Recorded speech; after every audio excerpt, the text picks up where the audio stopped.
Hello, നമസ്കാരം. Again, Ranji പറഞ്ഞ പോലെ താങ്ക് യു സോ മച്ച് ഇത്രയും പേര് ഇവിടെ ഡൗൺ ആയി.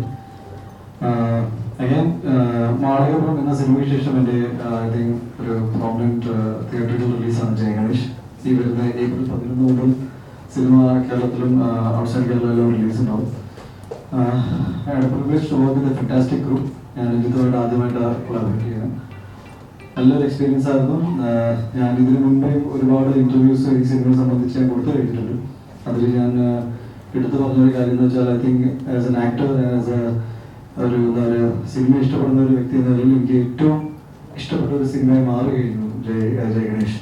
ഓൾറെഡി ടോൾഡ് രഞ്ജിത്തായിട്ട് നല്ലൊരു സിനിമ ചെയ്യാൻ സാധിച്ചതിൽ ഒരുപാട് സന്തോഷമുണ്ട്. And him being the writer, അത് I think one of his best work ആയിട്ട് ഞാൻ കാണുന്നു. ഇവൻ will definitely write more.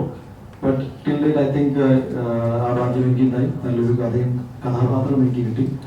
And fantastic crew എല്ലാം ഈ സിനിമയുടെ മുന്നിലും പിന്നിൽ പ്രവർത്തിച്ച എല്ലാവരോടും തന്നെ നന്ദി പറയുന്നു. Again will take questions on. അവരെല്ലാവരും അനിയനോടൊപ്പം ആദ്യമായിട്ട് വർക്ക് ചെയ്യുന്നു, അല്ല രണ്ടാമത് വർക്ക് ചെയ്യുന്നു. So had a great experience. എല്ലാവരും Jomon she's here. You hurt badly. Actually get well soon. Ryan, very charming, ഭയങ്കര ഇന്റലിജന്റ് ആൻഡ് രഞ്ജിത്ത് പറഞ്ഞ പോലെ തന്നെ മലയാള സിനിമയിൽ മാത്രമല്ല I think him being a very talented guy. വളർന്നു വരുമ്പോഴേക്കും I think have a great time in the industry. പിന്നെ സൂപ്പർ സ്റ്റാർ ആൻഡ് ശങ്കർ, എല്ലാവർക്കും thank you so much. Hello everyone. ആദ്യം happy Vishu in advance. Jai Ganesh cinema April 11 റിലീസാവുകയാണ്. Personally എനിക്ക് വളരെ ഇഷ്ടപ്പെട്ട ഒരു സിനിമയാണ്. ഒരു അമേസിംഗ് ക്രൂവിൻ്റെ കൂടെ വർക്ക് ചെയ്യാൻ പറ്റി. രഞ്ജിത്ത് സാറിൻ്റെ കൂടെ ഞാൻ ഇതിനു മുമ്പ് തന്നെ വർക്ക് ചെയ്യണം ഒരുപാട് ആഗ്രഹിച്ചതാണ്. വേറൊരു സിനിമ അത് വർക്ക് ചെയ്യാൻ പറ്റിയില്ല. ആൻഡ് ഇത്രയും സെൻസിബിളായ ഒരു ഡയറക്ടറിൻ്റെ കൂടെ വർക്ക് ചെയ്യാനുള്ള ഒരു ഓപ്പർച്യൂണിറ്റി. ഉണ്ണിയുടെ കൂടെ ഇത് 2ാമത്തെ തവണയാണ്. I thoroughly enjoyed working with him. പിന്നെ നമ്മുടെ ഡയറക്ടർ റിയാനെ പറ്റി ഞാൻ ഒരുപാട് കേട്ടിട്ടുണ്ട്, പക്ഷെ ഞങ്ങൾക്ക് കോമ്പിനേഷൻസ് ഒന്നും ഉണ്ടായിട്ടില്ല. ഇപ്പം എല്ലാവരും പറഞ്ഞ പോലെ charming, very charming boy. All the best for your future projects. And ചേച്ചിൻ്റെ കൂടെ എനിക്ക് കോമ്പിനേഷൻസ് ഉണ്ടായിരുന്നില്ല.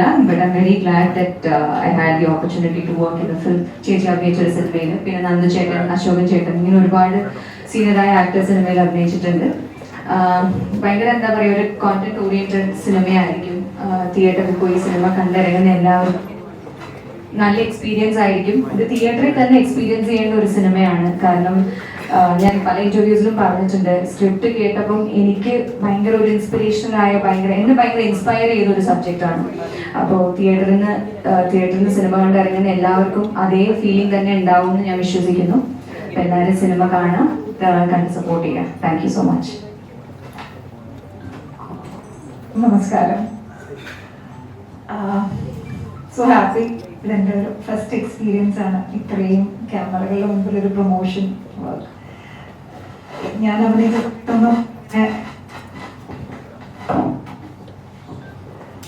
അഭിനയിച്ചിരുന്ന കാലഘട്ടത്തിലൊക്കെ ഇങ്ങനെയൊന്നും ഉണ്ടായിരുന്നില്ല. സോ ഇതെല്ലാം എനിക്കൊരു ലേണിംഗ് എക്സ്പീരിയൻസ് ആണ്. ഫസ്റ്റ് ആൻഡ് ഫോർമോസ്റ്റ് ഈ മൂവിയുടെ എന്നോട് പലരും ചോദിക്കേണ്ടത് എന്താണ് ഈ മൂവിയിലേക്ക് ചൂസ് ചെയ്യാനുള്ള കാരണം. ഫസ്റ്റ് ആൻഡ് ഫോർമോസ്റ്റ് ഞാൻ പാസഞ്ചർ മൂവിയുടെ ഒരു വലിയ ഫാനാണ്. സോ എനിക്ക് രഞ്ജിത്തിൻ്റെ ഒരു ടെക്സ്റ്റ് വരുന്നു, will you B A part of my movie എന്ന് ചോദിച്ചപ്പോൾ കണ്ണു അടച്ച് യെസ് ഓഫ് കോഴ്സ്. ബാക്കി ഒന്നും ഞാൻ വേറെ ഒന്നും ചോദിച്ചിട്ടുണ്ടായിരുന്നില്ല. That was how it was. Second Unni. പിന്നീടാണ് അറിഞ്ഞത്, കഥയെല്ലാം പറഞ്ഞു കഴിഞ്ഞ് പിന്നീടാണ് അറിഞ്ഞത് ഉണ്ണിയാണ് ആ ക്യാരക്ടർ ചെയ്യുന്നതെന്ന്. മഹിമ, നമുക്കെല്ലാവരും ഇപ്പോൾ അറിയുന്ന പേര് അമൽ ഡേവിസ്. റയൻ, ബാക്കി നമ്മുടെ മ്യൂസിക് ഡയറക്ടർ എല്ലാവരും. പിന്നീട്